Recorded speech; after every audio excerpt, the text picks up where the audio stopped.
Welcome to TYTSports, Francis Maxwell here. So remember the travesty that was the Dillashaw and Barao fight before? Not the actual fight itself, but the amateur coverage we had from that stupid Scottish guy who had no idea what he was talking about. Oh, he's back and he's got his notes. I've got my notes. Okay, so a rematch is set to happen on August 30th, and I personally cannot wait to see what happens in this fight after what happened previously as Dillashaw, somewhat of an upset. In the fight, and many did not predict that to happen. But they're fighting only 3 months after the previous fight, so that's a huge talking point. First of all, let's see what Barao said after the fight happened before. He says that he had no memory of the fight after TJ Dillashaw dropped him with that punch that was just honestly groundbreaking to send him down. But the thing is, here's my point. Again, take it with a pinch of salt. He said in his interview that he remembered everything happened until that point. He woke up in the locker room. The fight was really close in the beginning, but everything changed after that punch. He went on to say, obviously, that he didn't remember. But then later on in the interview, he said that during the fight, Coach Andre Predeneres actually said that he told me to do one thing and I did another. So I don't understand, if you're saying that you can't remember after that fight, how do you know that your coach was telling you to do one thing and you were doing the other? I don't know. Maybe it's just something that he said to mask the defeat that he faced with Dillashaw, but the next one is bound to be an exciting fight in UFC 177.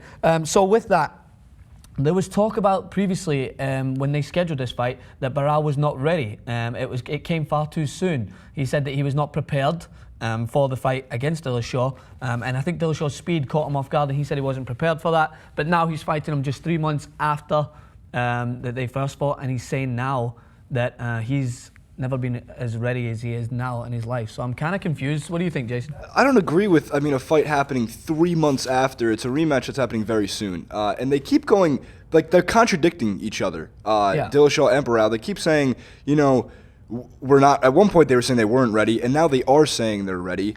And the fact that they're going back and forth, and it's only been 3 months, I understand it's a big fight. It's a hyped up rematch. And it's going to be another good fight unless Dillashaw comes out and dominates the entire 5 rounds like he did. It might not even go 5 rounds. Yeah.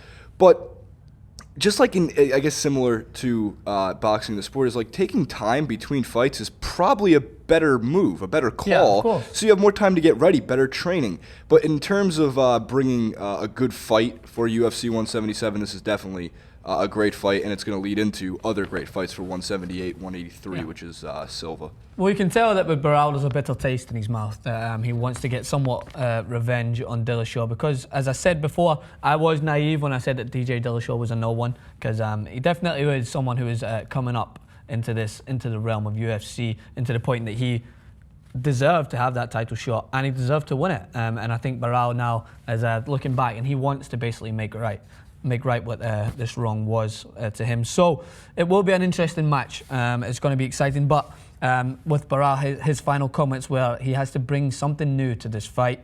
As he said, he accepted the first fight and he wasn't 100%, but he's never trained so hard in his life, so it's going to be different. So as you said, Jason, it is kind of contradictory because I'm not aware of it, but how much time was he given before the first fight? I can't imagine it was much less than 3 months. I mean, 3 months is a very short period of time. Who knows, he might have been given less. But it'll be interesting to see. Not much on Dillashaw's end to be heard, but Barao's definitely setting himself up for this match. Dillashaw, I'm not sure if home field advantage really has a say in the UFC, but he is fighting in Sacremento, I believe, which is his hometown, his hometown fans. Well, it'll be interesting to see, and I personally I can't wait to see it happen. So make sure to check in for our recap on that, which will be coming after the fight, which is on August 30th. Thank you so much. We'll bring you more UFC news. Just bear with me on that, and make sure to subscribe. Button in the corner here somewhere.